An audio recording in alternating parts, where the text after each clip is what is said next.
This airplane is painted as an aircraft in the 303rd Bomb Group called Thunderbird. A gentleman named Vern Moncourt named the aircraft, and it ended up flying 112 missions. Its claim to fame was that it never lost a crewman on those 112 missions. It was eventually assigned to a lot of the new crews as they rotated in. It was considered a lucky ship, and they would work their first 3 or 4 or 5 missions in Thunderbird, and then they were assigned their own airplane. And now we're standing in the Bombay of the B-17. Typical bomb loads were anywhere between 4, 6, 8,000 pounds. It all depended on the amount of gas they needed. Obviously, they were trading fuel for bomb load.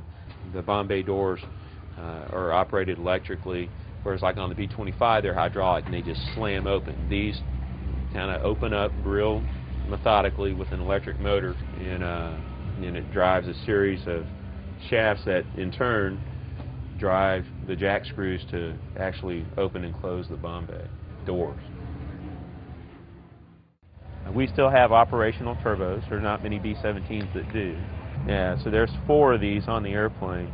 Well, this is the ball turret of the B-17. It's one of the most identifiable objects on the airplane.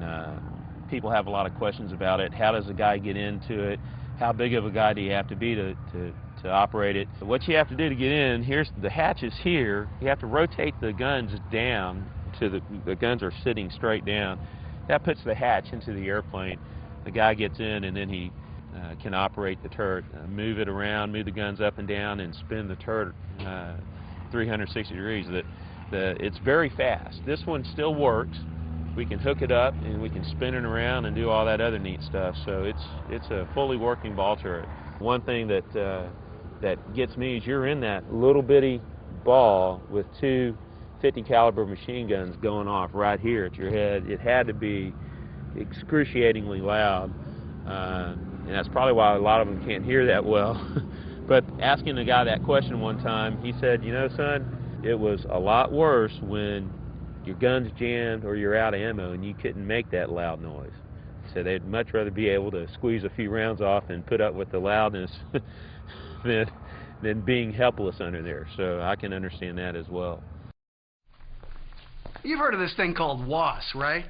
The Wide Area Augmentation System lets you fly GPS glide path approaches without relying on ground-based landing aids. No VOR, no ILS, no problem. Fact is, WAAS is so smart, it even knows what you're going to say next time you need it. And don't have it on board. Wah, wah, I want my WAAS now! I was really crying there for a second. Well, this is the waist gun on the left side. Obviously, you had a guy there. You've seen from the movie Memphis Belle and Tuskegee Airmen and those kind of movies what these guys were going through. Their job was to protect from the side.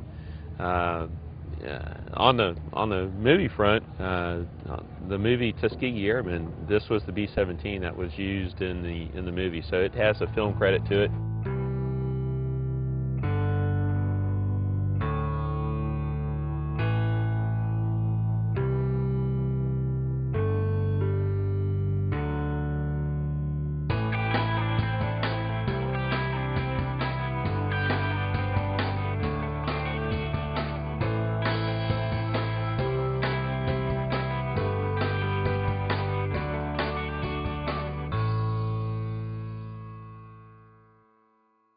The tail gun position, you had a guy sitting in the very back end of the airplane, obviously to protect the airplane from rear attacks. Pretty isolated position as well. He does have a bailout hatch underneath the right horizontal stabilizer. That's his sight. It still works. It's connected to the guns. Whenever I move the guns, the sight moves. You'll see a lot of battle damage pictures with the entire horizontal stabilizer gone, or most of the rudder shot off and a big chunk out of the vertical. The airplane was just built. It was built to take substantial amounts of damage and bring the crews home. You know, during the war, they would pitch everything they could overboard, and you could get home on one. They'd throw out the guns, the ammo boxes, their parachutes. I mean, anything that they didn't think they needed, to get home, they would throw out. Every single thing that wasn't tied down would go out of the airplane, so they could lighten it up and fly home. Cirrus Design's Vision SJ50 single-engine personal jet offers exceptional fuel efficiency, flexible seating for up to 7, advanced avionics, and all the Cirrus safety features you expect, including the Cirrus airframe parachute system. With its detailed design, the Cirrus Vision is technologically advanced, yet engineered to be simple to fly, to allow owner pilots more lifestyle pursuits than any other personal aircraft. Learn more about the Vision SJ50 at cirrusdesign.com.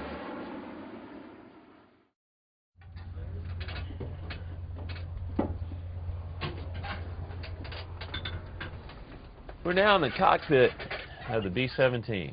It has a full operational top turret. A lot of B-17s flying today don't. Like I say, the top turret was electrically powered, and this yoke is how he operated the turret.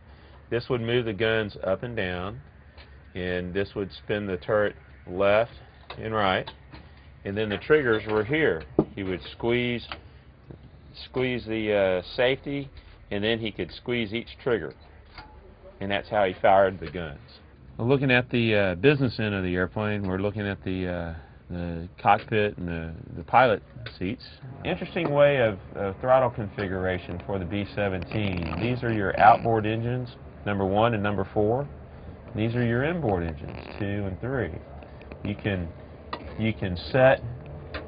Maybe you want to set 2 and 3 at a certain RPM if you're flying formation, and just kind of walk 1 and 4 if you need, or vice versa. However, same with taxiing. You can just move 1 and 4, however you need to do a turn.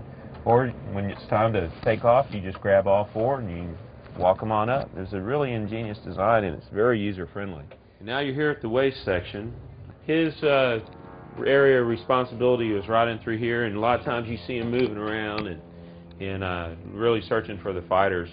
The ammo boxes over there, and all the shells would just fall out in here, and they'd have to pick them up when they got home. The other thing that you see running through the airplane, which is kind of neat, are the control cables. These are all the control cables for the tail surfaces, from trim tabs to the rudders and elevators, and they run on both sides of the airplane all the way to the tail.